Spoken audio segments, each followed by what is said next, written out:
Habla. Hola, vaya, tienes el control, Ah, va, gracias. pero vas a iniciar desde ya, no te vas a salir o querías salir. No, a las 7. O sea, yo voy a esperar que entre la gente. Ah, vaya, pues ya quédate ahí. Ujú. Vaya, pues, ¿Y cómo dime, hago ¿qué? para compartir mi pantalla? Ahí donde dice compartir, en medio, estás desde el celular. Sí. Ah, ya vi. Ahí, ahí explorando. Ujú. Gracias. Exacto, sí, qué terrible es. Ah, así. Esa es la diapositiva. Sí, se ve. Sí, se ve. Ah, Sí, se ve. Vaya, ahí deberías de activar el modo no molestar. modo no molestar. Dale, por ahí está. Esto no disturb. No te van a caer Ah, va. notificaciones. Vaya. Pero se ve normal. Bien, O dale, sea, dale. ¿qué estás viendo Yo creo que ahorita? sí. Ahorita me salió la pantalla de Zoom. ¿De Zoom? Ajá, es que dejaste de compartir. Ah, no, te pusiste en el grupo de Zoom. O sea, abriste la Ajá. aplicación. Sí.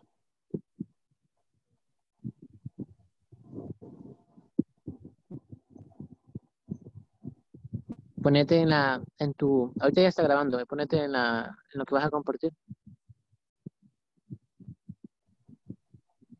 Ahí. Sí. Y lo pasando. Ah, se mira muy bien. Ah, va. Ok. Y como, o sea, no necesito dar permiso a las personas para que entren o algo así. No, ellos solitos se van a ir uniendo. Ah, va. Ah, pues Solo que gracias. Ah, ahí va a llegar gente que va a pedir la palabra. El doctor Alvarado Soto le gusta levantar la mano para que le den la palabra.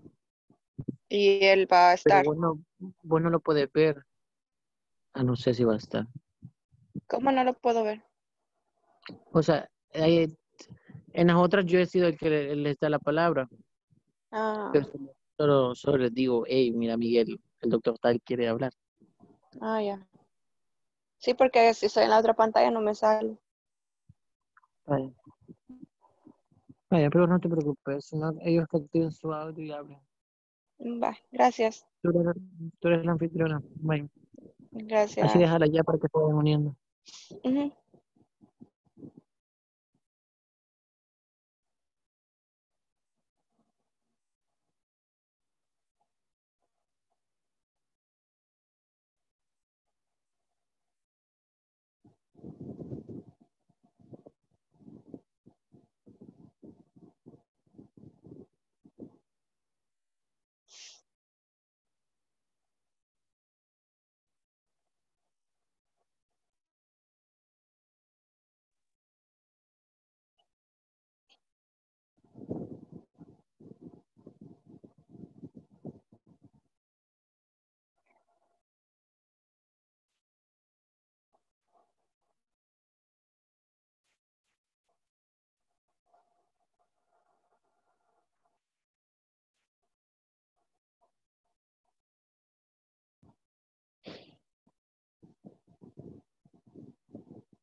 Hago lo mejor para hacer feliz a Nick, pero a veces me siento muy frustrado.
Buenas noches, no sé si me escuchan.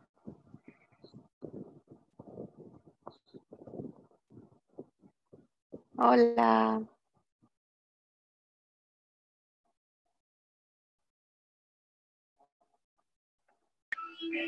Hola, Nasiri, buenas noches. Buenas noches, doctor. Solo quería Sí, confirmar que sí me oían. sí, se le oye. Ah, vaya. Y no sé si comenzamos ya o esperamos un ratito. Sí, ¿y la doctora Soili? Me dijo que iba a conectarse a las 7. Ok, esperémosla ahí entonces. Vaya, doctor.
Creo que la doctora ya se acaba de conectar, así que en cuanto usted quiera.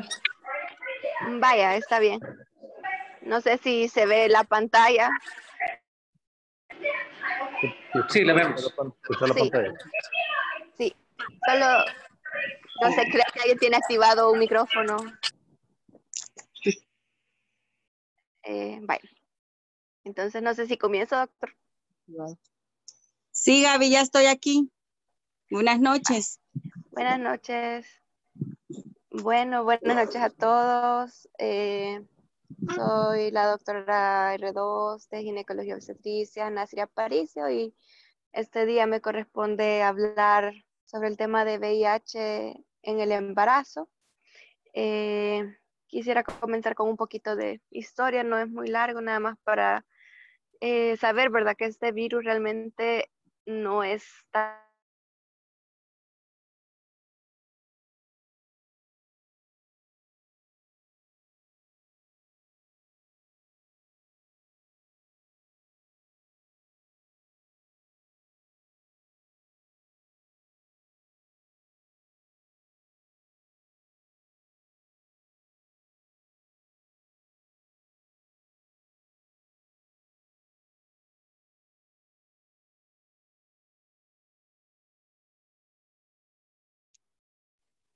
Hola, Nasir. Activa tu audio nada más.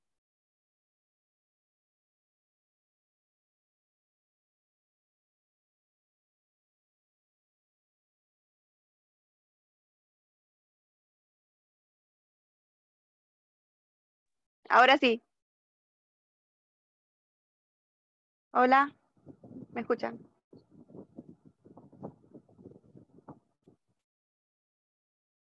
¿Se escucha? Sí, la escuchamos, pero no vemos la pantalla. Ajá, sí Vaya. se escucha, pero empezar de nuevo porque no Ahora escuchamos. sí. Hoy sí. Sí, Vaya. pero comience desde el principio porque no escuchamos nada. Sí, perdón. Les decía que me tocaba compartir el día de hoy el tema de VIH y embarazo, y que quería comenzar con un poquito de historia porque es también interesante conocer que realmente el virus no es tan viejo de conocerse, casi tiene la edad de alguno de nosotros de que se conoció, pero que su origen se cree que se ha remontado a principios de los 1900, cuando de alguna manera se propagó hacia los humanos, pero se comenzó a conocer más en la década de 1980, cuando se comenzaron a dar los primeros reportes de una enfermedad exótica o rara, donde se veían pacientes con enfermedades oportunistas, como neumonías o sarcomas de Kaposi, que generalmente solo se veían en personas con un diagnóstico de un sistema inmune bien comprometido. Entonces esto se comenzó a investigar. Posteriormente se le dio un nombre como el síndrome de inmunodeficiencia adquirida, y después se hicieron un conjunto de investigaciones y hubieron dos grupos de investigadores que casi al mismo tiempo afirmaron haber descubierto que estas personas habían sido infectadas por un nuevo retrovirus. En ese tiempo el diagnóstico era bastante desalentador para los pacientes. La historia natural de la enfermedad no daba un pronóstico de vida muy largo, pero se comenzaron las investigaciones. Ahí, al mismo tiempo, en los 80 se descubrió que el uso del condón prevenía el VIH, y se comenzó a fomentar eso, y posteriormente en la década de los 90 surgió una especie de revolución para estos pacientes con el advenimiento de los antirretrovirales y de la terapia combinada. Y eso ayudó mucho a que la historia natural de la enfermedad pudiera ser cortada, digamos, y ahora los pacientes que están bien controlados, que tienen cargas virales indetectables, pueden tener una expectativa de vida bastante similar a la de una persona de su edad normal. Vaya, en cuanto al virus, como ya dijimos, es un retrovirus. Ahí tenemos una imagen, es un virus particular porque es un virus esférico. Está compuesto por 2 copias de RNA, y La característica de este virus es esta parte de aquí, no sé si pueden ver, que está envuelto en una estructura lipídica bastante gruesa. Eso quiere decir que le protege hasta cierta manera del sistema inmune y le ayuda a escapar de las defensas naturales del organismo, lo cual le ayuda a propagarse. También en la parte interior está compuesta de una cápside cónica que está de aquí, que es la que después, ya vamos a ver ahorita cómo entra a la célula. Entonces, este virus tiene un ciclo de replicación, que ahí lo vamos a ver a grosso modo, que el virus viene, su célula blanco son los CD4, pueden ser también los macrófagos, las células dendríticas. Entonces, el virus se adhiere a los receptores de la célula y posteriormente se fusiona con la membrana de la célula para liberar la cápside, que es esto que podemos ver aquí. Cuando se fusiona, libera la transcriptasa reversa y una serie de proteínas también, y eso se libera al citoplasma. Posteriormente, a través de unos microtúbulos, eso se transfiere al núcleo de la célula, pero ya se ha convertido a través de la transcriptasa reversa en una cadena doble de ADN. Y cuando entra en el núcleo, se integra al ADN de la célula huésped en los cromosomas a través de la integrasa, y posteriormente se comienza a replicar generando RNA mensajero, que posteriormente vuelve a salir del núcleo hacia el citoplasma y se comienzan a ensamblar viriones que posteriormente se liberan hacia afuera de la célula huésped para infectar a otras células. Hay dos maneras más o menos de que se contagie el virus.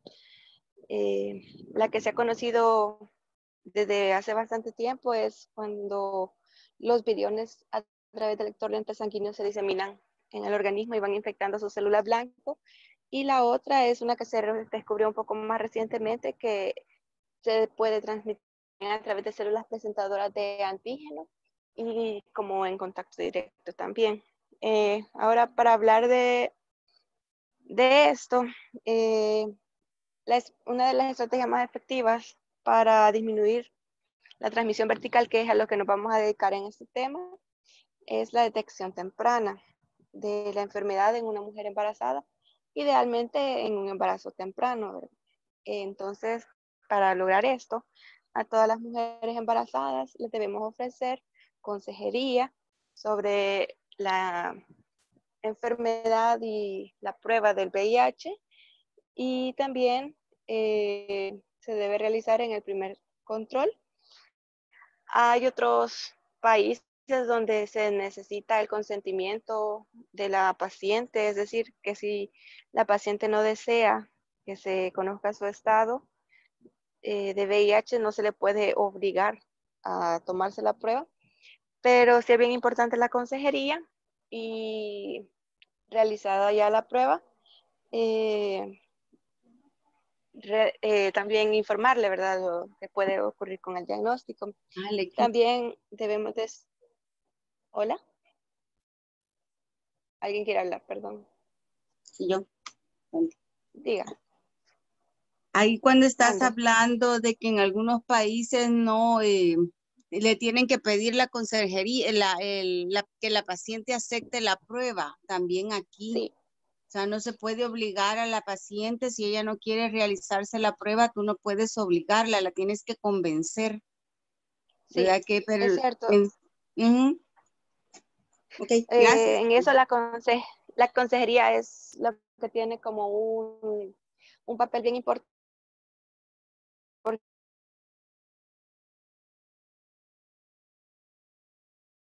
realizarse la prueba, porque si llegan a tener un diagnóstico positivo, se pueden tomar acciones para evitar prevenir la transmisión a su bebé. También tenemos que conocer que hay pacientes que tienen prácticas de riesgo para la infección del VIH. Puede ser que tengan múltiples parejas o que su pareja esté infectada con el virus. Entonces, en la consejería con las pacientes y estarlas tamizando se recomienda en cada trimestre. Ahora, ¿qué vamos a hacer con las pacientes que tengamos una prueba positiva?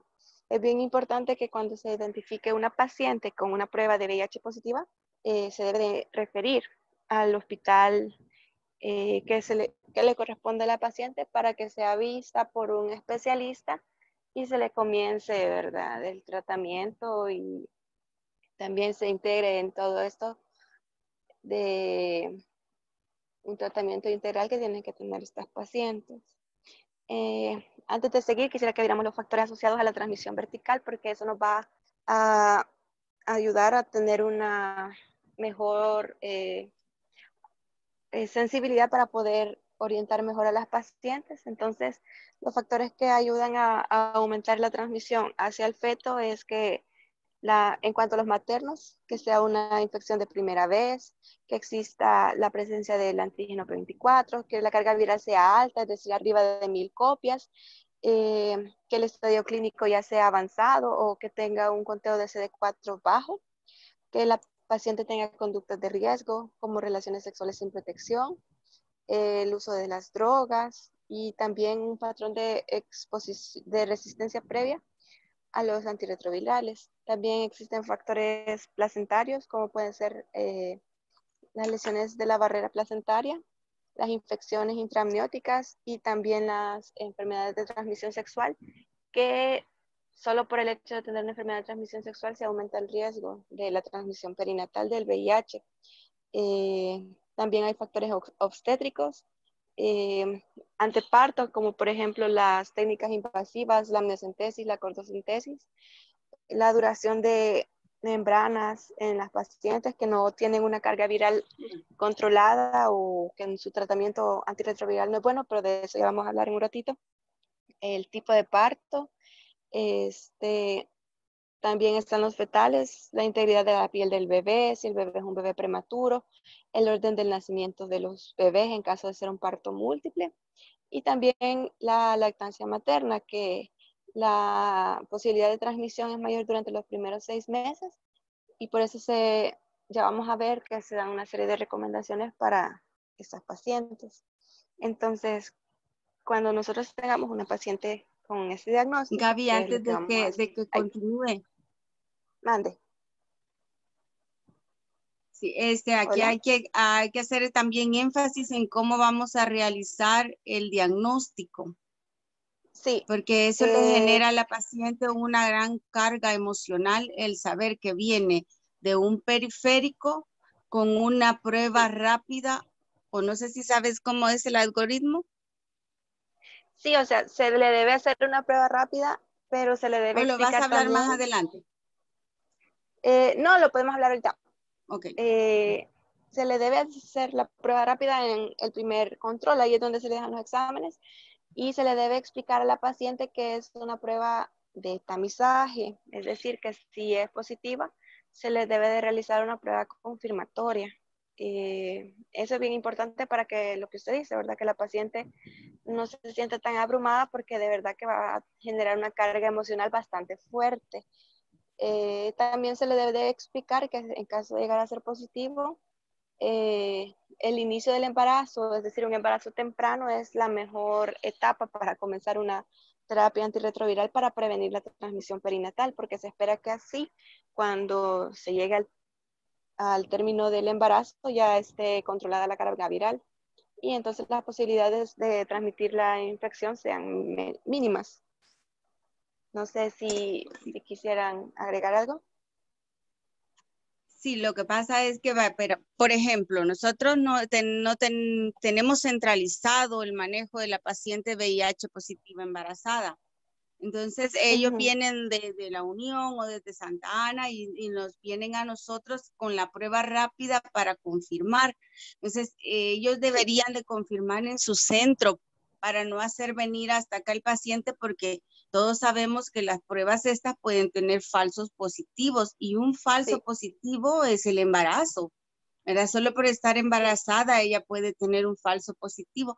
Cuando nosotros la enviamos desde el periférico, le hacemos, además de que el gasto económico y la situación actual, también le generamos, digamos, un atraso en el diagnóstico, porque luego viene, la ven en la emergencia, nos la mandan a la consulta y luego hay que enviar de la consulta una prueba confirmatoria y hay que esperar esa, que en el mejor de los casos se puede tardar de 7 a 10 días. Entonces deberíamos, habíamos hablado nosotros antes para mejorar ese sistema y disminuir el estrés, pero como que últimamente no se está llevando a cabo. Y si ustedes la reciben en la emergencia, ahí mismo en la emergencia se puede enviar la prueba confirmatoria para ahorrar tiempos. Si está al Ok, inicio del doctora. embarazo, nos da tiempo, pero si imagínense, ya tiene más de 25 semanas, ahí hay que apurarse porque si está positiva hay que iniciar tratamiento para llevar la carga viral a 0, ¿verdad? A las 36 semanas. Sí, sí, eso es bien importante para, como usted dice, no atrasar los diagnósticos también de las pacientes, porque sí es bien importante iniciar de manera temprana. Bueno, en cuanto a la evaluación prenatal con una paciente que nosotros tengamos, ¿qué es lo que vamos a hacer? Primero tenemos que documentar que hay una prueba confirmatoria de que la paciente tiene el virus.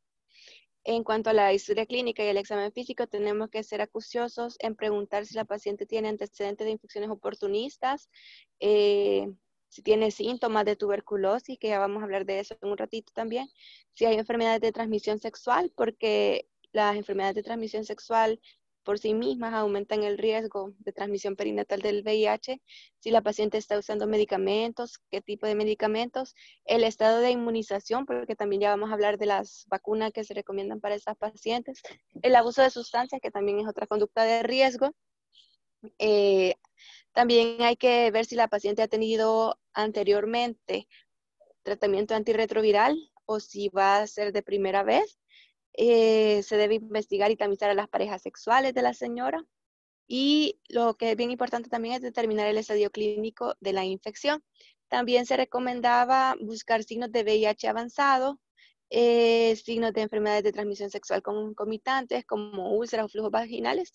Y también recomendaba el apto de buscar estigmas de enfermedad hepática avanzada como hepatomegalia o esplenomegalia. Entonces, este es más o menos el manejo que se tendría en una evaluación prenatal de primera vez con una paciente que nos llegue con un diagnóstico de estos. Es bien importante la consejería general en cuanto a modificar las conductas de riesgo, el tabaquismo, el uso de drogas, las relaciones sexuales sin protección y el alcoholismo, porque estas cosas llevan un aumento en el riesgo de transmisión perinatal del VIH. También es bien importante saber que las enfermedades de transmisión sexual y hacerle ver a las señoras que las enfermedades de transmisión sexual también por sí mismas pueden llevar a un parto prematuro e incluso a teratogenicidad. Entonces, Hola, ¿Perdón? hola. Perdón que me Hola. meta, pero no me hicieron caso. Hace rato Diga. estaba levantando la mano. Es que no lo puedo ver, no sé por qué, perdone. Ok, bueno, la cosa es que ya no quería, porque si no vamos a seguir hablando de esto y era acerca del diagnóstico. Ujú. Y hace poco nos pasó algo, hace un par de días antes de salir de vacaciones nos pasó algo con Solita y con Cristi Campos, una paciente que llegó y quiero que Soyli nos comente eso porque es algo que nos puede volver a pasar y creo que puede pasar frecuentemente. Y es que llegó una paciente con una prueba positiva, una prueba rápida positiva de un laboratorio privado. Entonces, en la emergencia la pasaron para la consulta externa y ahí se le volvió a hacer una prueba rápida en nuestro laboratorio y resultó que estaba negativa.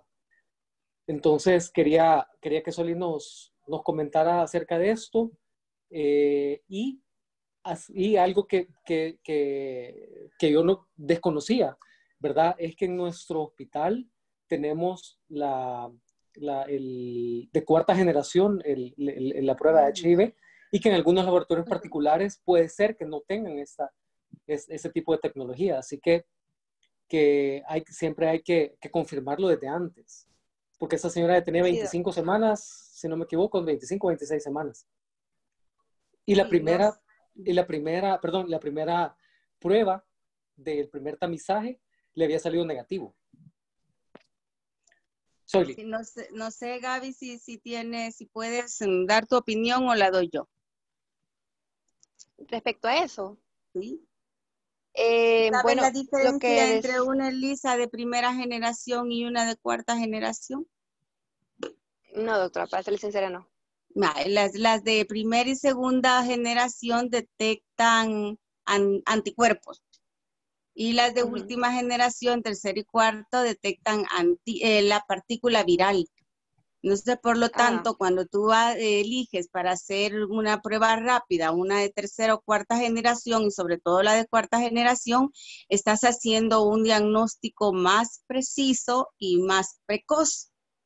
Porque si ahí te faltó mucho en la historia, porque ahí hay que ver cuánto te tardas en agarrar la infección y subir tus inmunoglobulinas y tus anticuerpos y todo eso, pero entiendo que es un tema largo, ¿verdad? Pero esa es la diferencia. Entonces, la verdad que el ministerio a pocos laboratorios privados ha autorizado para pruebas de VIH.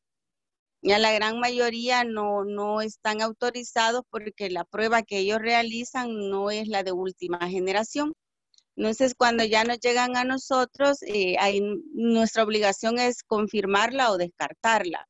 Pero esa es la diferencia. Entonces, por eso es que a esta señora, si le hicieron en un laboratorio privado o un laboratorio chiquito, una de primera o segunda generación, podría haberle dado, aunque en este caso el falso positivo no se pudo haber dado por eso, porque la de nosotros sale más tempranamente positiva que la de ellos. Pero esa es la diferencia. Ahí se debe haber sido un falso positivo por el embarazo. Sí. Pero nosotros podemos la verdad, confirmar desde la emergencia. Sí, doctora, es bien importante eso. Gracias. Perdón, Soyli, lo último me parece importante que mencionó. Sí, porque si tú usas una de primera, segunda generación, si estás utilizando antígenos, ¿verdad? Ya pasó más tiempo en la enfermedad para que tu cuerpo responda y los fabrique. Pero si se está detectando partículas virales, incluso la puedes detectar en la segunda semana de que contrajiste la enfermedad y ya te lo detecta porque son los viriones. Perfecto. Y la otra cosa que quería que nos contara es que el laboratorio, cuando sale una positiva, ellos mismos tienen la prueba confirmatoria de esa misma sangre, ¿verdad? Algo así es. Sí, puede seguir cuando nosotros la tomamos en la 1 de mayo, esa misma sangre o las unidades médicas, esa misma sangre se va para el hospital médico quirúrgico y ahí confirman. Ahora no es necesario que nosotros no es necesario que nosotros pidamos esa confirmación, sino que ellos no es necesario, se va en automático. Perfecto. Lo que uno tiene que estar pendiente es de recibir el resultado, ¿verdad? Para iniciar tratamiento. Pero en algunos casos donde nos la envían de los periféricos, preferimos tomar una nueva muestra nosotros para asegurarnos del diagnóstico. Ok, muchas gracias, Soyli. Gracias. Zaira tiene una pregunta. Perdón, diga. Hola. Hola. Zaira, tenías una pregunta. Hola, buenas noches. Buenas noches. Doctora, tengo una duda. Cuando mandamos a una paciente que ha llegado pues, en trabajo de parto, no lleva su segundo perfil completo y le mandamos la prueba de VIH, ¿eso sería siempre de tercera, cuarta generación o siempre se cumple de primera o segunda? No, la que nosotros estamos tomando, y no sé si la doctora González está hoy en el chat, pero la que nosotros estamos utilizando es la de cuarta generación. Para toda paciente. Para toda paciente. Ah, bueno, muchas gracias, doctor. Las de primera y segunda ya quedaron para historia. Ah, bueno, gracias, doctor. Ok. ¿Alguien más quisiera decir algo? Continúa, Nasira. Ok.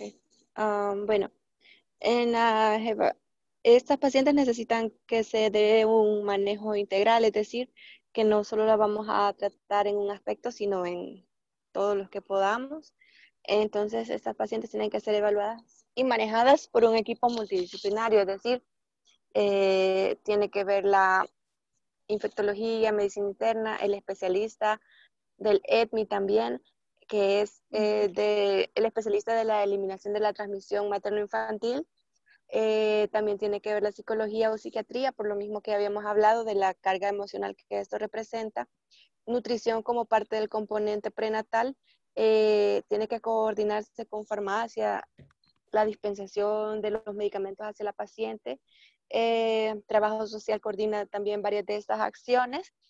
En el personal de enfermería y medicina, también odontología como parte siempre del componente prenatal, y siempre, idealmente, se debe de tener un seguimiento a la paciente en su domicilio, ¿verdad? Por el promotor de salud, donde haya disponibilidad para ver cómo ella va manejando esta situación. Entonces, en estas pacientes hay algo bien importante, que es determinar la edad gestacional.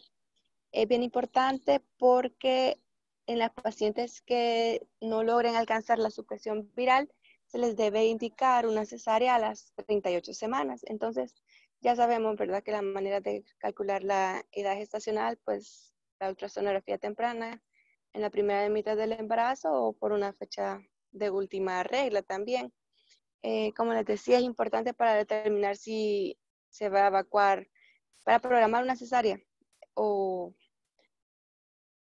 y también para disminuir el riesgo de transmisión vertical cuando no hay una supresión viral completa, es decir, cuando tenemos más de 1000 copias. En cuanto a los exámenes de laboratorio que se les realizan a estas pacientes, es bien importante que cuando tengamos una paciente ya confirmada con el diagnóstico de VIH, tenemos que realizar un conteo de CD4, que se debe realizar en la visita inicial y también al menos cada 3 meses durante el embarazo, para ver que la paciente no vaya estando en mayor riesgo de tener enfermedades oportunistas. También hay que tomárselo a las pacientes ya cuando tienen su supresión viral. Y es bien importante esto de que el embarazo está asociado con un declive del conteo de CD4 absoluto, que esto se da por un aumento del volumen plasmático. Entonces, en la literatura que yo revisé, había médicos que deciden guiarse o tomar el porcentaje de CD4, que ese no cambia para su manejo, pero en realidad la recomendación es que se realice toda decisión de manejo de la terapia antirretroviral con el conteo absoluto. También las decisiones de la profilaxis tienen que ser así, con el conteo absoluto, para hacer las cosas de una manera más exacta. También a las pacientes que tienen este diagnóstico se les debe realizar el examen de la carga viral, que lo que se espera con la terapia antirretroviral es que se observe un declive exponencial en la viremia plasmática, más o menos a las 4 semanas, 6 semanas al mes de iniciar la terapia antirretroviral. Se espera que la supresión viral completa se alcance en 16 a 24 semanas.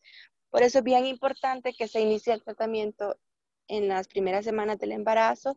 También la carga viral nos sirve para un monitoreo cercano para confirmar que la terapia antirretroviral está funcionando y para, en caso de que no sea así, tomar acciones para prevenir la transmisión vertical.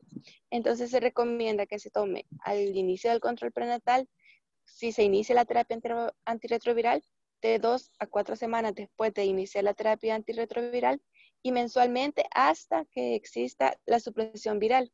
Luego cada 3 meses, e incluso habían algunos autores de los artículos que leí que lo recomiendan nada más a los 6 meses. Es bien importante tener un examen de carga viral entre la semana 34 y 36 porque esto es lo que nos va a ayudar a decidir el tiempo y la vía del parto, que ya vamos a hablar de eso en un ratito. También se debe de valorar el perfil de resistencia a la terapia antirretroviral. No se debe esperar tener el resultado de este examen para iniciar la terapia antirretroviral, Gaby, pero mande. antes de que pases a lo demás, cuando la agarramos por primera vez hay que hacerlo una historia completa, una historia longitudinal, Sí. por así decirlo. Se le envía todo el completa. perfil normal, el que está normado para todas las pacientes, pero tenés que descartar comorbilidades. Ahí va hepatitis B, hepatitis C, Chagas, toxoplasmosis, citomegalovirus, ¿verdad? Que son los oportunistas en ellas. Además, los CD4 y la carga viral. Porque los CD4 te va a decir si es si en qué fase estamos, más con las comorbilidades, ¿verdad? Si tiene abajo de 200 CD4 hay que darle profilaxis, porque ya te la hace de alto riesgo. Y lo otro también es el despistaje de tuberculosis. Además de su citología para descartar, porque dentro de las enfermedades de transmisión sexual, una que es bien frecuente en ellas es el virus del papiloma humano. Entonces casi siempre tienen condilomas. ¿Verdad? Si no trae citología reciente, hay que hacérsela. Ahí en el primer momento que uno la agarra. Junto con el estreptococo, vaginosis y todo lo demás. Sí, esos son, la citología es parte de lo mismo, o sea, todos estos exámenes de los que le estoy hablando son los que se realizan durante la primera consulta. Y sí, ya vamos a ver posteriormente lo que usted estaba mencionando, lo de la citomegalovirus y tuberculosis y todas las otras que se les debe de descartar, que también es bien importante. También es bien importante. Sí, para contestarle a Alfredo que estaba diciendo que las pruebas hepáticas sí, pero también depende de cuáles antirretrovirales vayamos a utilizar. Pero en general tomamos la depuración, la función renal y las pruebas hepáticas. Para que también no se nos vayan a olvidar. Gracias, Alfredo. Bueno, con lo que les decía, cuando se inicia la terapia antirretroviral, lo ideal es tener un perfil de resistencia, porque eso no lo mencioné antes, cuando el virus está replicando, hay una gran posibilidad de errores, entonces eso genera mutaciones. Las mutaciones nos hacen la resistencia a los fármacos y también que sea más fácil que el virus se escape al sistema inmune. Entonces, por eso es importante o sería ideal tener un perfil de resistencia, pero no quiere decir que vamos a esperar a tener el resultado para iniciar la terapia antirretroviral. Se va a iniciar la terapia y después con el resultado, si es necesario modificar, se va a modificar. Ahora, también hay que ver que la terapia antirretroviral no cause efectos tóxicos. Entonces, lo que decía la doctora, hay que dejar un hemograma completo, pruebas hepáticas, pruebas renales, y se deben de repetir antes de iniciar la terapia antirretroviral como para tener un estado basal y después cada 3 a 6 meses. También, si se está utilizando tenofovir, se debe de realizar o se recomienda realizar un uroanálisis y luego cada 6 meses. Y eso será bien importante, que nosotros tenemos que saber y tener presente que aunque no haya toxicidad, siempre el VIH se relaciona con un incremento en las anormalidades de médula ósea, de riñón, de hígado, de anemia. O sea, no todas las manifestaciones que se puedan ver en los exámenes podrían ser 100% atribuibles a los medicamentos. También es el mismo estado inflamatorio que el VIH está generando. También es bien importante, como siempre, parte del control prenatal, el screening de diabetes gestacional, y se recomienda siempre la tolerancia una curva de tolerancia de glucosa entre 24 y 28 semanas, especialmente en las mujeres que están con inhibidores de la proteasa, porque estas pacientes pueden tener un mayor riesgo de generar una intolerancia de la glucosa más temprano en la gestación. Entonces, con ellas hay que estar bien pendiente de eso. Y lo que estaban diciendo también anteriormente la doctora, el screening de hepatitis viral, generalmente estas dos enfermedades vienen juntas. Entonces puede haber una coinfección, no podemos dejar pasar eso por alto. Si tenemos una paciente con un diagnóstico de VIH, tenemos que buscar coinfección de hepatitis ya sea B o de hepatitis C. La de hepatitis B se va a buscar con los antígenos de superficie o los anticuerpos y se recomienda, ¿verdad? Que se comience la serie de inmunizaciones y no hay problema con la vacuna durante el embarazo. En el caso de la hepatitis C, también se tiene que tener una evaluación serológica, especialmente en pacientes con CD4 menores de 100, porque estas dos coinfecciones aumentan también el riesgo de la transmisión vertical del VIH. Respecto a la tuberculosis, también se nos debe de olvidar la relación que tiene la tuberculosis con el VIH, que también generalmente están relacionadas o vienen juntas. Y esos pacientes tienen un alto riesgo de desarrollar la infección por el Mycobacterium tuberculosis. Entonces, a las pacientes que se les diagnostique VIH se debe de buscar también tuberculosis latente y se debe de iniciar una terapia profiláctica con isoniazida. Respecto a las enfermedades de transmisión sexual, era lo que decía, que aumentan el riesgo también de la transmisión perinatal, entonces se debe de buscar todo signo de infección, de una infección de transmisión sexual. Por los riesgos también explicarle a la paciente de que durante todo el embarazo debe de usar método de barrera si es posible. También tenemos que buscar toxoplasmosis y en caso de encontrarse se debe de iniciar una terapia supresiva, sobre todo en personas con CD4 menores de 100. El citomegalovirus, que era la otra enfermedad que mencionaba la doctora, que en Estados Unidos es una de las enfermedades congénitas más comunes y está asociada con la pérdida de la audición. Entonces, ya las pacientes que tienen una historia de infección de VIH probablemente también tienen una historia de exposición al citomegalovirus, pero la recomendación con ellas es que el tratamiento se da solo para la enfermedad materna activa. Eso es en cuanto al primer control prenatal. Respecto de los controles subsecuentes, en lo que tenemos que estar pendientes es en llenar correctamente la historia clínica perinatal, reportar los exámenes que ya se le indicaron, revisar el resultado de la citología que ya se le indicó, por lo mismo que decía la doctora de la transmisión del virus del papiloma humano, siempre realizar el examen físico completo, sin olvidar, ¿verdad?, la cavidad oral, los genitales. Hay que monitorizar la adherencia y la tolerancia del tratamiento antirretroviral, que eso es bien importante. Ya vamos a ver posteriormente que hay medicamentos que son un poco más fácil de tener adherencia porque solamente se administran una vez al día y otros que se administran 2 veces al día. Entonces, hay que ver cómo la paciente está manejando eso y cómo lo está tolerando.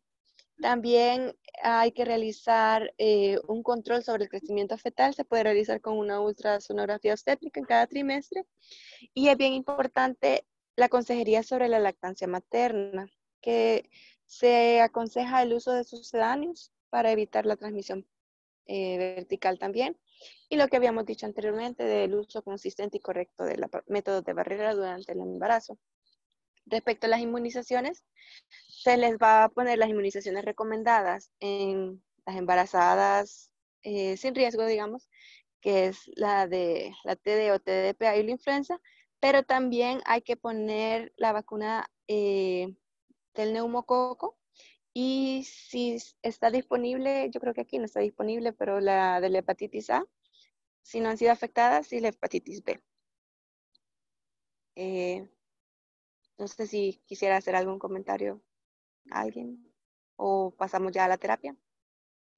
Sí, para que tú puedas monitorizar adecuadamente la adherencia, también te sirve la carga viral. Por eso es que se toma cada 4 semanas, o sea, cada mes cuando estás iniciando la terapia o en 4 semanas. Pero es bien importante explicarle al paciente todos los efectos secundarios de los antirretrovirales que tú le vas a dar, porque si no, no se lo va a tomar. Sí. Ahora está fácil porque una pastillita le damos, que es bien tolerada. Solamente. Sí, ya vienen combinadas. Bueno, Yo respecto tengo a la un comentario. Estas pacientes, cuando vienen referidas del periférico, generalmente del periférico, son vistas el mismo día que llegan o se les da cita? Lo que pasa es de que habíamos logrado antes de que iniciara esta emergencia como hacer que el trabajo social de la unidad que la reportaba con la prueba rápida la enviara conmigo los días jueves sin cita. O sea, pero con la emergencia como que todo eso se ha echado a perder y ahora pues como la que vimos ese día le habían dado cita. Exacto, por eso le hago el comentario. Y veo que aquí está presente el doctor Ricardo Salazar. Las demás autoridades, creo que el doctor Alvarado no está. Pero estas pacientes a veces están llegando, como esta paciente, igual a emergencia. Entonces, lógicamente, el desconocimiento de los protocolos, pues, hizo que esta paciente se retrasara su diagnóstico, ¿verdad? Hasta 2 o 3 semanas después. Suerte que estaba negativa, ¿verdad? Pero si hubiera estado positiva, se hubiera retrasado su tratamiento. Sí, pero me imagino que es a raíz de la emergencia que se han perdido porque a todas las unidades se les envió el protocolo que nosotros armamos hace como 2 años. Sí, así es. Pero sí, sería bueno hablar con los encargados de la emergencia para que cuando reciban este tipo de pacientes, porque la pandemia está lejos de terminar. Entonces, estas pacientes pueden seguir llegando a la unidad de emergencia. Sí, así es. Bueno, respecto de la terapia antirretroviral, las metas que se buscan son 2 bien importantes.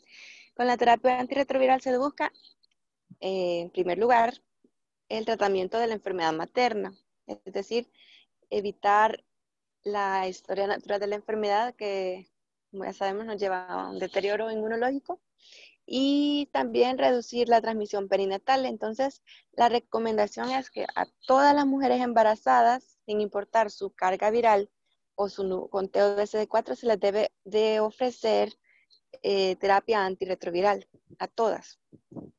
Entonces, es bien importante saber que el riesgo de transmisión perinatal disminuye muchísimo cuando las pacientes tienen una carga viral menor a 1000 copias por ml.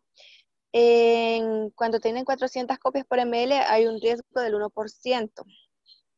Y cuando hay mayores de 30.000 copias, el riesgo puede elevarse hasta el 23%. Entonces, la meta de la terapia antirretroviral es la supresión viral para que se pueda disminuir el riesgo de la transmisión perinatal, pero también es bien importante explicarle a las señoras que aún ellas tengan una carga viral muy baja, eso no quiere decir que estén exentas al 100% de poder transmitir la enfermedad a sus hijos. El riesgo es bajo, pero siempre existe. Entonces, eso es la base por la cual a todas las pacientes se les tiene que dar terapia antirretroviral, sin importar que su carga viral sea baja, porque siempre existe el riesgo. Se dice que un régimen combinado es más efectivo, ¿verdad? Que las pastillas, que el medicamento separado, y también que se debe de dar una estrategia tripartita, es decir, que se debe dar un abordaje anteparto, intraparto y la profilaxis neonatal. Esas 3 cosas son bastante efectivas para eliminar la transmisión perinatal. Mientras más temprano se inicie la terapia antirretroviral, más probabilidades hay de que se alcance la supresión viral y se disminuya el riesgo de la transmisión perinatal, que ya iniciarla en fases más tardías del embarazo ya realmente es bastante difícil, ¿verdad?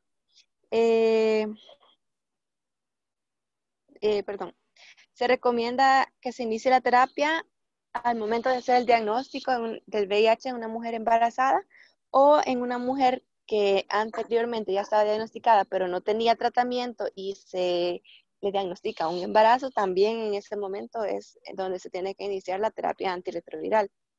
Entonces, respecto a la selección y el manejo de los antirretrovirales, tenemos que tener en cuenta el perfil de resistencia del virus, la seguridad y eficacia en la madre y en el feto, la conveniencia y la adherencia, del régimen, que era lo que les decía, que hay medicamentos que son más fáciles de adherirse porque solamente se administran una vez al día, hay otros que tienen otros efectos secundarios que hacen que las pacientes se adhieran menos.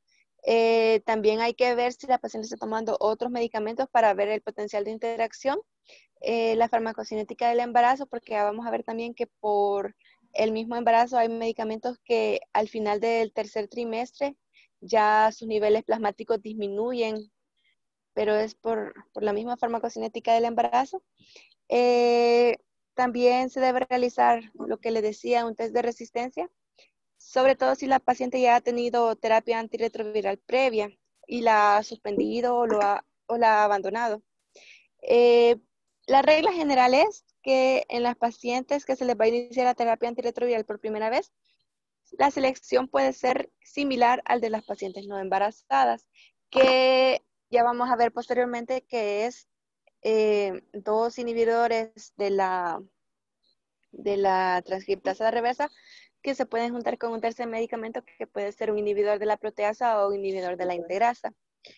Sí, es bien importante ver que si las pacientes tienen un régimen que tiene cobicistat o estabudine o didanosine o una dosis completa de ritonavir, sí hay que tener más cuidado por los efectos que esto puede tener. Entonces, respecto a las conductas generales del TAR que nos sugiere la guía clínica de la atención de las personas con VIH, se dice que si la paciente tiene ya un embarazo previo, ya un tratamiento previo y ha alcanzado una supresión viral o una carga viral menor de 40 copias, se puede continuar el mismo esquema con el que ya la señora ha estado y que le ha funcionado. También que incluso si el tratamiento tiene el efavirenz, se puede continuar. Si la paciente ha abandonado su tratamiento o lo ha interrumpido o no ha sido constante, se debe de realizar un estudio de la resistencia para ver si la terapia antirretroviral que se le va a dar es adecuada y se le va a enviar una carga viral en 4 semanas posterior a la modificación. En caso de que esto haya un fallo virológico, se debe de enviar al comité de resistencias para hacer un estudio más profundo y adecuar el esquema de tratamiento de acuerdo al genotipo del virus. Eso era lo que les decía. En las pacientes que se les inicia el tratamiento, el régimen generalmente se arma en 2 partes. La primera son 2 inhibidores de la transcriptasa reversa, que es como la columna vertebral del tratamiento, y a este se le puede añadir un tercer medicamento, que puede ser ya sea un inhibidor de la integrasa o un inhibidor de la proteasa. Entonces, ¿cómo vamos a seleccionar los inhibidores de la transcriptasa? Siempre hay medicamentos que son preferidos en el embarazo que en las pacientes no embarazadas. Entonces, la literatura sugiere para las pacientes embarazadas se puede dar tenofovir DF, no AF, sino tenofovir disopropil fumarato, emtricitabina y abacavir lamivudina, que son como las opciones. También hay que tener en cuenta que si la paciente tiene una filtración glomerular menor de 60, entonces se debe suspender el tenofovir y se va a utilizar abacavir lamivudina. Pero es bien importante, yo no sé si esto lo hacen aquí, la verdad yo nunca he escuchado, pero había una advertencia con las pacientes que utilizan abacavir lamivudina que se les debe de realizar el examen del alelo HLA-B5701 porque puede generar una reacción anafiláctica bien fuerte. Entonces, por eso el abacavir lamivudina no es como un medicamento que se escoge de primera vez, de primera línea sin tener ese examen. Yo realmente no sé si eso se hace aquí. Doctora González quiere opinar. Perdón.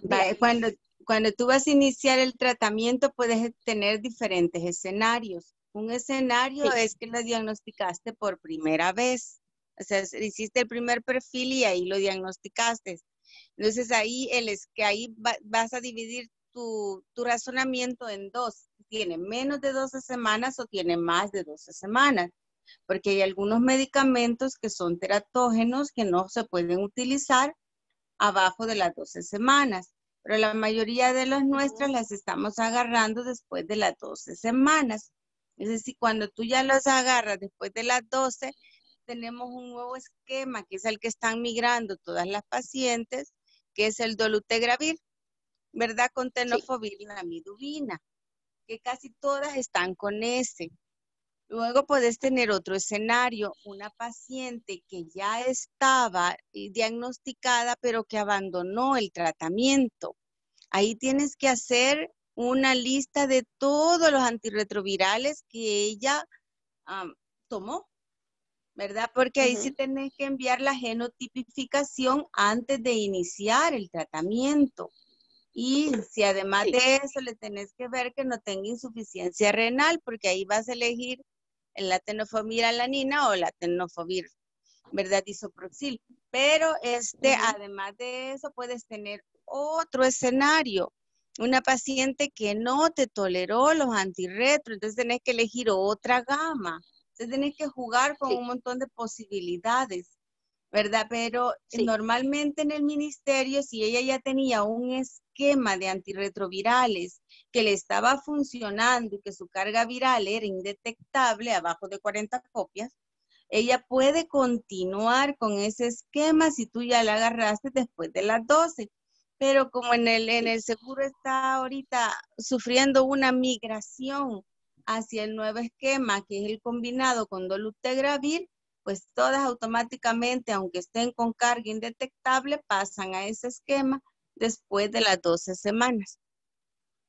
Y otra posibilidad está rara, que nos salga, pero sí, lo que tú dices de buscar para Vacavir sí se debe realizar.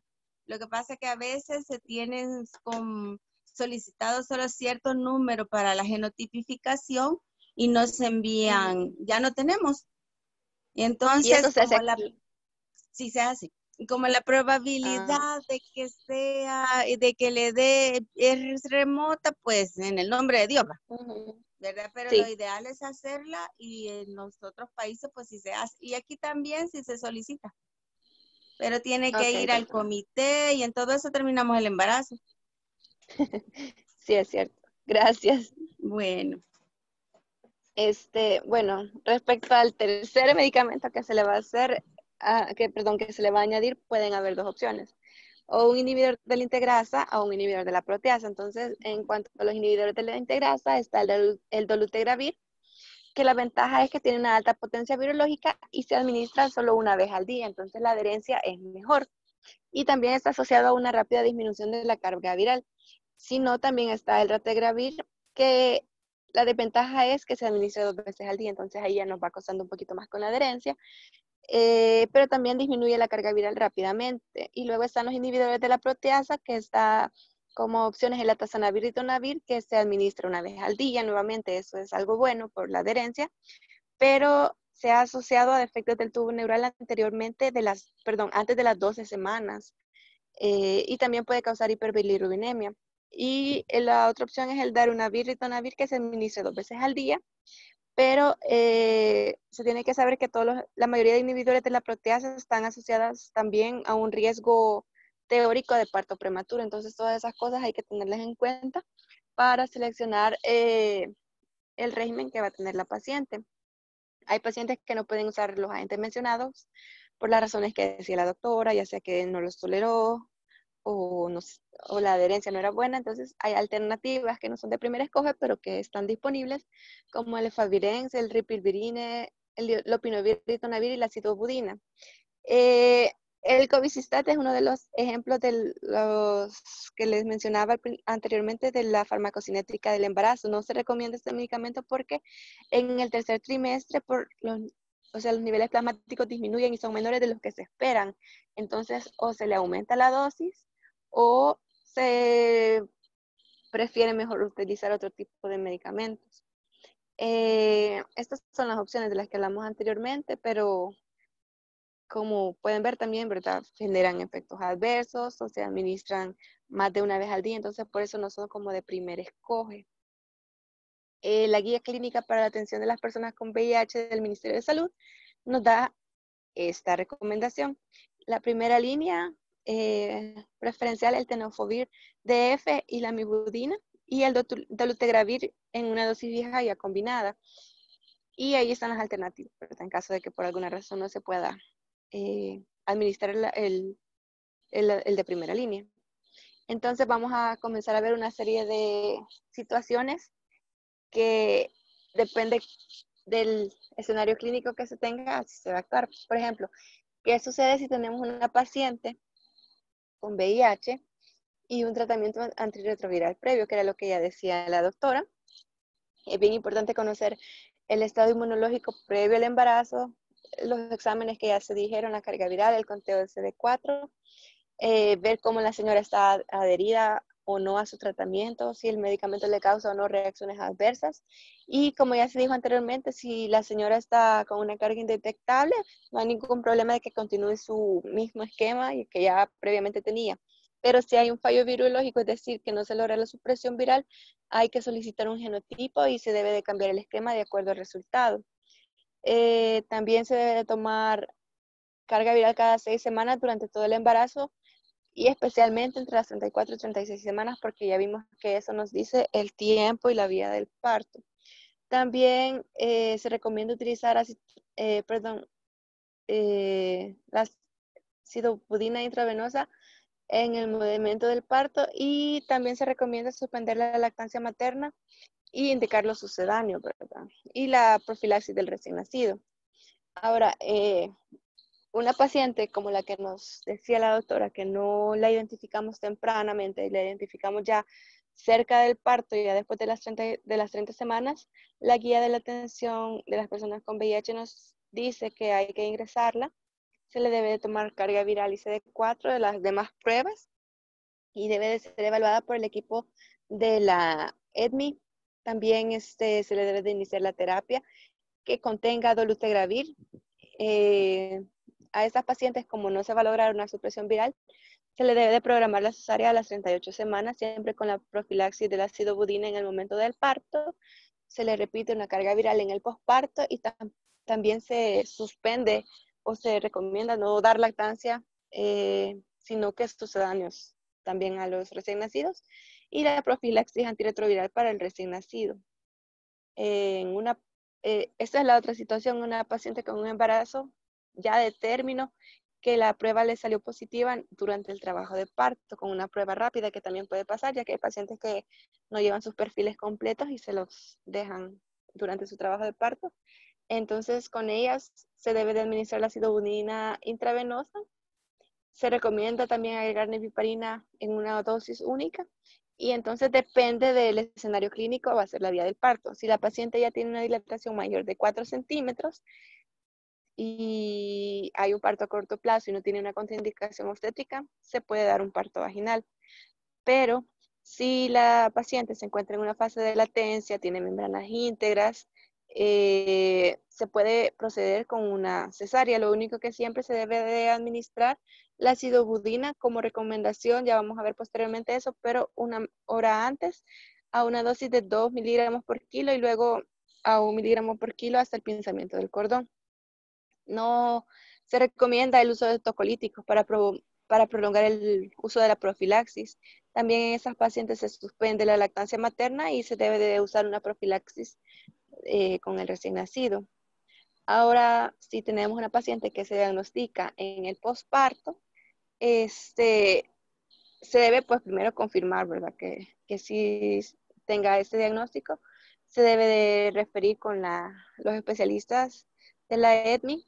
Hay que hacer una evaluación clínica completa, hay que notificar a pediatría para la profilaxis del recién nacido.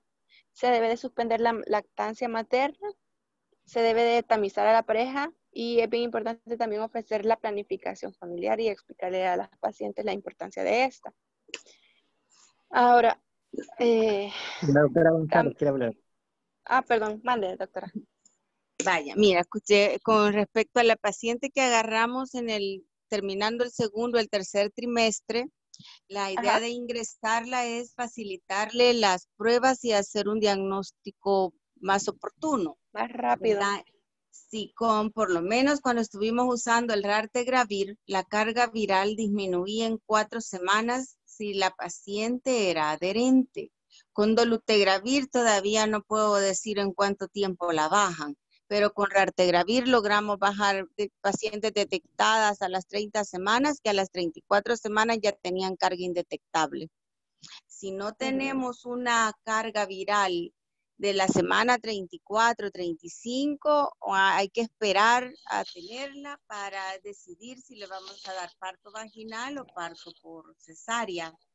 A ver, hay protocolos, si ustedes leen otros protocolos van a ver que no, en otros países no necesariamente tiene que tener carga indetectable para dar parto vaginal, Sí. ¿verdad? Sí. Pero acá se decidió así por nuestra gente, porque nosotros no podemos garantizar que en ese tiempo que no vimos, 1 o 2 semanas, la paciente se tomó todos los medicamentos todos los días. Entonces, como para no jugarnos, la verdad, decidimos hacerlo de esa manera, así tan tajante. Pero igual sucede con la ZT, ¿verdad? Se le pone durante el trabajo de parto, aún con carga viral indetectable, por lo mismo de que no sabemos qué tanta dosis olvidó la paciente. Entonces, y como ellas mienten, entonces, para garantizarnos que el niño nos nazca sano, es que lo hacemos. Es como una doble llave, pero por el tipo de pacientes que nosotros tenemos. Pero para fines prácticos, los protocolos internacionales ya no están. Si está abajo de 1000, algunos protocolos abajo de 1000 y otros protocolos abajo de 500 de carga viral, están dando parto vaginal, ¿verdad? Y a la semana, luego pues se hace como los protocolos normales para este tipo de pacientes, pero lo que hay que asegurarse, porque algunas veces nosotros tenemos protocolizado el uso de la AZT durante el trabajo de parto, y a algunos ya les ha ido a gritar la doctora de Viana cuando no se lo han puesto, ¿verdad? Sí. Pero es por eso, porque nosotros lo tenemos normado, aunque en otros países ya esté fuera del protocolo y hasta está costando encontrar la AZT, ¿verdad? Solo para aclarar eso.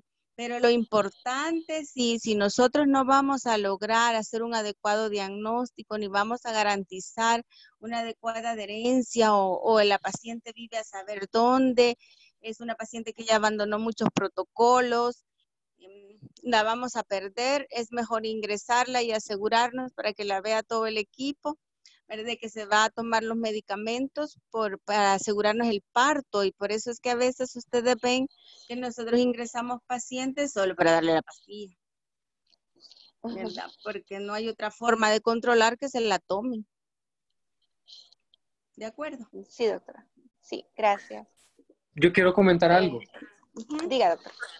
Recuerden que los protocolos internacionales no están escritos en piedra, ¿verdad? O sea, yo no quiero que ustedes que se están formando el criterio salgan con esa mentalidad que no se debe o que no se puede salir de un protocolo. Esto pasa, lo que estaba diciendo Zoilita, de que aquí se ha tropicalizado o esta forma de dar AZT durante el trabajo de parto, aunque tenga carga indetectable, por nuestro tipo de paciente.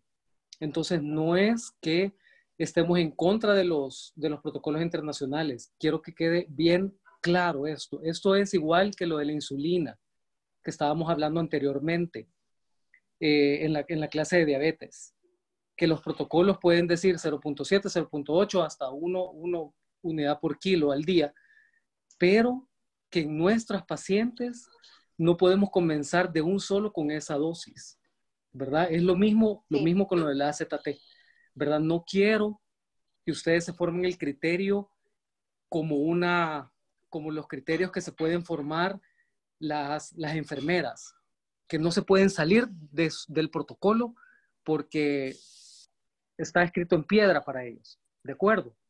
O sea, tenemos que ser flexibles y ver cada paciente y cada población en general, pues, ¿de acuerdo? Diferente puede ser en una clínica particular que solo estamos viendo una paciente en ese momento, ese caso en particular, ¿de acuerdo? Esto tenemos una población muy grande y una población muy heterogénea y una población, como dice Zoilita, que miente, una población que, ¿cómo se llama?, que no es adherente al tratamiento, que son irresponsables, etcétera, etcétera, etcétera. Hay pacientes que sí son bien educadas, pues, pero otras, la mayoría no. ¿De acuerdo? Sí, doctor. Bueno, respecto a la quimioprofilaxis para infecciones oportunistas, también hay que recordar que esas pacientes son vulnerables a ese tipo de infecciones que generalmente no vemos en otro tipo de pacientes. A veces para como profilaxis de la neumonía o una reactivación de la toxoplasmosis se recomienda el trimethoprim en el embarazo. Sí es cierto que tiene un riesgo teórico de teratogenicidad, pero no está 100% comprobado. En caso de que la paciente sea alérgica, para el caso de la neumonía se puede utilizar como alternativa la dapsona y para el caso de la toxoplasmosis se puede utilizar como alternativa la pirimetamina siempre junto con la leucovorina. Ahora para las enfermedades por el complejo Mycobacterium avium, que las pacientes tienen un mayor riesgo cuando tienen un conteo de CD4 menor de 50, se recomienda la acitromicina en una dosis de 1200 miligramos cada semana. Y la claritromicina no la recomiendan porque puede ser teratogénica. Para las infecciones por cándida, se debe de saber que no siempre es necesario dar la profilaxis, aunque generalmente sí se hace. Y esa infección es más común cuando los pacientes tienen un conteo de CD4 menor a 200. Entonces, la recomendación para la candidiasis oral es la nistatina y para la candidiasis vaginal es un azol tópico por 7 días. Esto en cuanto a la profilaxis de las infecciones oportunistas. Ahora vamos a hablar del manejo intraparto, que así como lo mencionaron los doctores anteriormente, yo traigo las dos cosas. El manejo que se sugiere en UpToDate, que son por las guías internacionales, y también el de la guía de nosotros acá, que como dice la doctora, es por nuestra misma población, que es diferente las características a la de otros países. Entonces, respecto al manejo intraparto, en otros países y las guías internacionales a veces mencionan que cuando la paciente tiene menos de 1000 copias, la incidencia de transmisión perinatal del VIH es baja, sin importar la vía del parto. Entonces, la indicación de una cesárea en ese tipo de pacientes, en ese contexto, se da solamente por razones obstétricas. Pero si hay una carga viral mayor de 1000 copias antes de las 38 semanas, ahí sí se ve un beneficio de realizar una cesárea a las 38 semanas antes de que comience el trabajo de parto o de que haya una ruptura de membranas. Según la guía de atención integral del Ministerio de Salud, se recomienda un parto vaginal en las mujeres que tienen un tratamiento antirretroviral y una carga viral indetectable entre la semana 34 y 36. La vía del parto se debe de elegir de acuerdo a las características, ¿verdad?, obstétricas de la paciente. También se le debe explicar los riesgos y debe de haber un consentimiento de la paciente en caso de tener ya sea un parto vaginal o una cesárea. Se recomienda una cesárea cuando la carga viral es indetectable en la semana 36 34 a la 36, también cuando la carga viral es desconocida o como cuando nosotros no tenemos, como decía la doctora, una garantía de que la paciente ha sido adherente a su tratamiento. También cuando el diagnóstico ya está muy cercano al parto y no se va a poder lograr la supresión viral. Si la paciente no acepta el parto vaginal, si hay una indicación obstétrica para una cesárea y si la paciente no recibió tratamiento durante el embarazo. En el contexto de nuestra población, ya sea parto vaginal o por cesárea, siempre se utiliza la acidofunilina intravenosa como una profilaxis. En un parto vaginal, las consideraciones importantes que vamos a tener es que idealmente están contraindicados los procedimientos invasivos. Se debe de hacer lo menos de tactos vaginales posibles, solamente los necesarios. Si se puede, se debe de evitar la episiotomía. Hay que administrar antibiótico profiláctico si hay una manipulación vaginal excesiva, si hay una ruptura de membranas mayor de 12 horas de evolución o si el trabajo de parto se ha prolongado. En lo posible, hay que evitar que el trabajo de parto se prolongue. En ese caso es mejor hacer una cesárea. Y la guía dice que el parto debe de ser atendido por el personal más experimentado en la atención obstétrica y neonatal para beneficio de la madre y del recién nacido. Siempre se le indica la acidobudín y la tromboprofilaxis, que es lo que ya hablamos. Entonces, la guía, las recomendaciones de UpToDate para las antirretrovirales intraparto dice que si yo tengo una paciente que está en terapia antirretroviral y tiene una carga viral indetectable, no se recomienda el uso de acidobudina porque no se ha visto un beneficio en ese tipo de pacientes. Si la paciente tiene entre 50 y 1000 copias, ya es una decisión más individualizada. Y sí está la opción de ponerla y ellos recomiendan que si la paciente tiene más de 1000 copias, entonces ahí sí, se administra la acidobudina 3 horas antes de la cesárea. En nuestra población nosotros sabemos que siempre se utiliza la acidobudina de manera profiláctica en cualquier paciente, por lo mismo que ya hablamos, ¿verdad? Entonces, para hablar de la acidobudina, es un inhibidor de la transcriptasa reversa y la manera de administrarla, la ampolla viene de 200 miligramos en 20 ml. Entonces, se prepara en 160 cc de dextrosa al 5% y se agregan 2 frascos.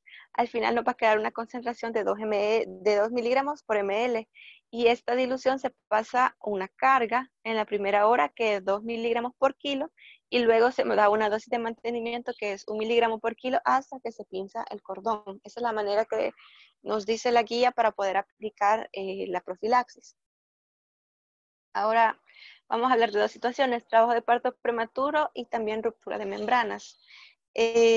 Respecto al trabajo de parto prematuro en una paciente que tiene un diagnóstico de VIH, siempre se debe diagnosticar y tratar de acuerdo ya a los protocolos establecidos y se debe de incluir obviamente los corticosteroides, ¿verdad? También se le debe de indicar a estas pacientes la profilaxis con acidobudina y se va a mantener hasta que el trabajo de parto ceda. Y si evoluciona, pues normalmente hasta el pinzamiento del cordón. Se debe de identificar y tratar la causa del trabajo de parto, porque generalmente puede ser producto de una infección. El tocolítico que se vaya a elegir para esta paciente no tiene que ser decidido de acuerdo a la condición del VIH, sino que de acuerdo a la indicación obstétrica, a la edad gestacional. Si la actividad uterina no cede, o si se produce una ruptura de membranas, entonces ahí hay que referir a un nivel correspondiente. Si está en un segundo nivel o en un primer nivel, no se le debe de suspender la tocólisis ni tampoco la acidobudina. Y de acuerdo a lo que ya vimos anteriormente, se va a decidir la vía del parto. Respecto de la ruptura de membranas, la literatura dice que si la paciente tiene una carga viral indetectable y está en su terapia antirretroviral, el tiempo de la ruptura realmente no tiene por qué influir en cuanto a la decisión de la vía del parto, porque no hay un beneficio, digamos, en este tipo de pacientes de realizar otro tipo de intervenciones. Pero si la paciente tiene una carga viral mayor o no está en su tratamiento de una manera correcta, entonces allí sí está comprobado que por cada hora de ruptura se aumenta el riesgo de transmisión perinatal del VIH. ¿Alguien quería decir algo?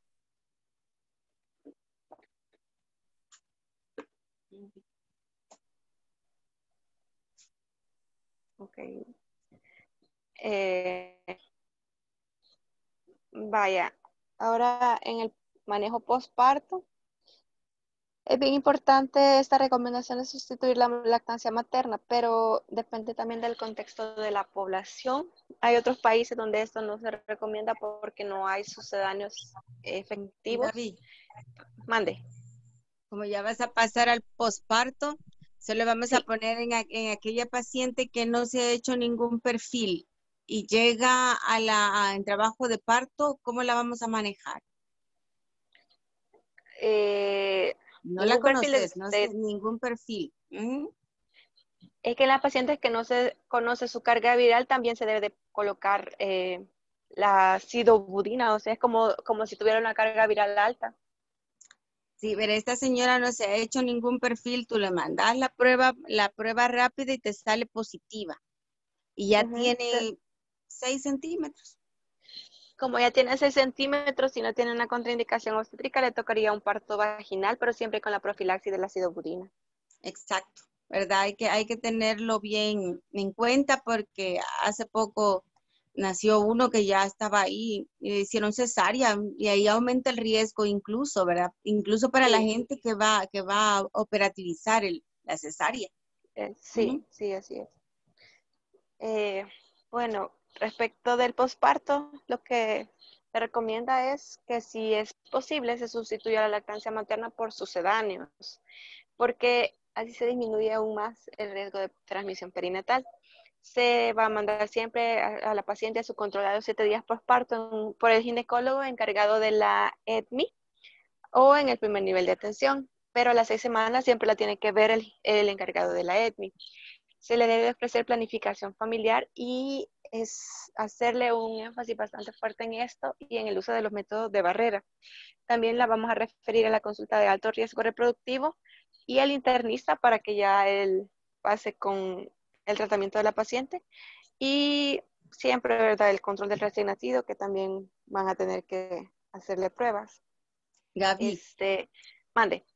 a la hora también de cuando llegan estas pacientes a tener el parto, tanto que sea vaginal o por cesárea, hay que evitar hacer comentarios de que cómo se le ocurre a Sí, esta señora, ¿verdad? O sí, eso es bien decirle, mire, importante. usted se tiene que esterilizar. Ya sabemos ahora que con una terapia retroviral adecuada y adherente, ella se va a morir de otra cosa y no de VIH. Sí, Entonces, ¿verdad? Y si no, ellos se quejan mucho de estigma y discriminación y es una de las pocas patologías que podemos terminar demandados, ¿verdad? Así que hay que sí, tener mucho cuidado con lo que decimos cuando estemos atendiendo este tipo de pacientes. ¿De sí, las acuerdo? pacientes ya tienen una carga emocional bien difícil para que nosotros le aumentemos con eso. Exacto. Y Y en si no, cuanto a la lactancia, nosotros tenemos normado que Sí, de mamar, ¿verdad? sí, Se les dan sucedáneos de la leche y solo está permitido lactar en aquellos países donde el riesgo de que el niño fallezca por de desnutrición. desnutrición es Ajá, alto. Ujú. ¿De sí, acuerdo? sí, Vaya. y algo que también quería mencionar es, aparte de lo que estaban mencionando ustedes, que uno tiene que tener cuidado con lo que dice, también con lo que escribe. Acuérdense que hasta hay una ley que las protege. sí. Y así es. Eh, bueno, respecto de la profilaxis neonatal, se recomienda que si la mamá tiene menos de 50 copias, el riesgo de infección es bajo, pero siempre se le da la sidobudina, siempre se le da la profilaxis a los recién nacidos. Si tiene más de 50 copias, lo que aumenta es el tiempo, son 6 semanas. Y si la carga viral es desconocida, pues se le realiza una prueba rápida de VIH a la madre y al recién nacido, pero se debe de considerar como recién nacido de alto riesgo. Entonces, prácticamente a todos se les pone la profilaxis, a todos los recién nacidos. Respecto de la lactancia materna, lo que decíamos, ¿verdad? Que no se recomienda, sobre todo porque hay sustitutivos de la leche en estos momentos. Y si la mujer decide dar lactancia materna a pesar de esta advertencia, se le debe de recomendar medidas para reducir el riesgo. Eh, incluyendo entre esas medidas que se adhiera a su tratamiento, ¿verdad? La lactancia contribuye en una proporción bastante grande de las infecciones primarias por VIH en los recién nacidos. Cuando se detecta el VIH durante las primeras 2 semanas, se dice que representa la transmisión intrauterina durante el parto o en los primeros días de la lactancia, pero la transmisión ya después de un mes, de haber tenido una prueba negativa, sí puede ser por la lactancia. Entonces, hay factores que nos aumentan ese riesgo. Por ejemplo, los virológicos, que el más importante es ese, el factor virológico o la carga viral de la señora, de la mamá. que eso es lo que nos va a decir el riesgo de que se transmita al recién nacido. También hay factores inmunológicos, sobre todo en las pacientes con conteos de CD4 menores de 200, cuando hay las infecciones de la mama, esto es bien importante, las mastitis y los abscesos de mamas también tienen un riesgo incrementado de VIH porque se rompen las barreras naturales de la piel. ¿Qué recomendaciones le podemos dar para prevenir la transmisión a una paciente que insiste en dar lactancia? Balancear el riesgo-beneficio, ¿verdad? O sea, le vamos a explicar, eso es lo que decía la doctora, que en países como en África y que los niños sí se mueren de desnutrición y no hay cómo sustituir la lactancia, pues ahí sí no hay otra manera más que permitirla, ¿verdad? Pero en nuestro contexto sí tenemos. También si se le va a dar lactancia materna exclusiva, se le debe de dar la profilaxis al bebé y la señora debe de continuar con su terapia antirretroviral sin suspenderla y sin importar el conteo de CD4 y siempre la anticoncepción, que es algo importante. Y solamente Gaby, eso era lo que yo traía. Diga. sí, Gaby, con respecto a la lactancia, nosotros sí tenemos normado que no se le da y como tenemos la ley del CON, ¿verdad? Sí, sí, Entonces, si exacto. ella insiste en que le quiere dar y ese niño sale positivo, ella puede ser acusada, ¿verdad? De Sí, negligencia. sí, Entonces, hay que reportarla cuando ella dice que no, que va a lactar, hay que reportarla para que haya un precedente, porque si no va a decir que nosotros no le explicamos, sí, es cierto. ¿verdad? Entonces, no es tan fácil de que si ella quiere dar de mamar, pues hay que hacerle No, conciencia de qué puede pasar y que si aún así no la logramos convencer, pues hay que reportarla. Para que sí, le den doctor. seguimiento, no se preocupen, no le quite el niño, no se va el niño ya para el ISNA, no pasa nada. Solo el juez la manda a llamar y le hace una conciencia, sigue con el juez. Pero y ahí sí ella no puede decir que no. Sí. No sé Ok. si hay alguna pregunta o algún comentario.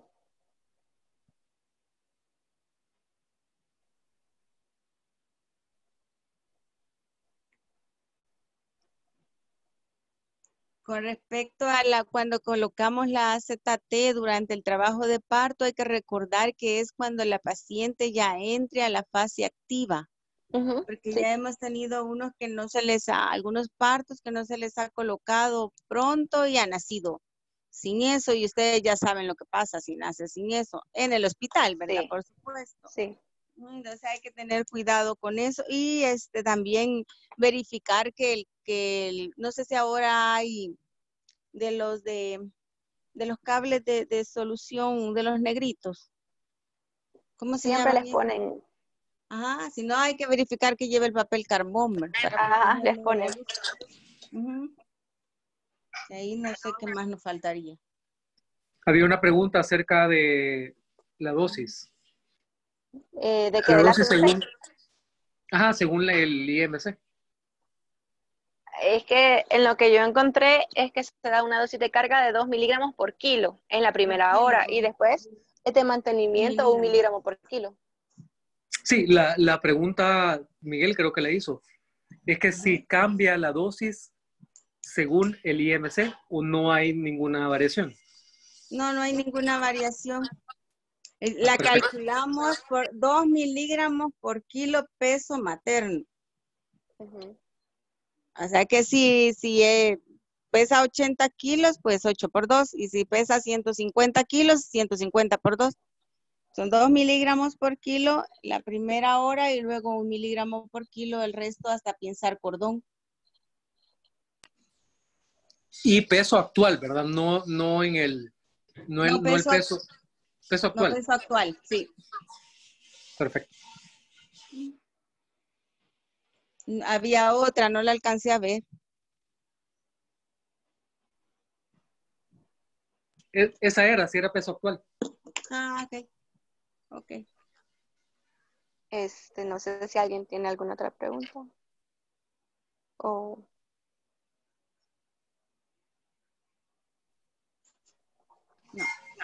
No, Sí, no, bueno, entonces eso sería. muchísimas gracias, de verdad, y quiero agradecer a Zoilita por su presencia, de verdad que nos ha ayudado muchísimo sus conocimientos, así que gracias. Sí, doctora, gracias por lo de la asesoría y por lo de las guías y todo. Yo no sabía que estaba esa guía. Para servirles. Ya la vamos a socializar, lo que pasa que salió en medio de esta emergencia y no se ha podido socializar. Sí, en marzo salió así. Sí, exacto. Bueno, Gracias. pues gracias, feliz vacación a todos. Buenas noches. Buenas noches, felices Buenas vacaciones. noches. Cuídense. Gracias.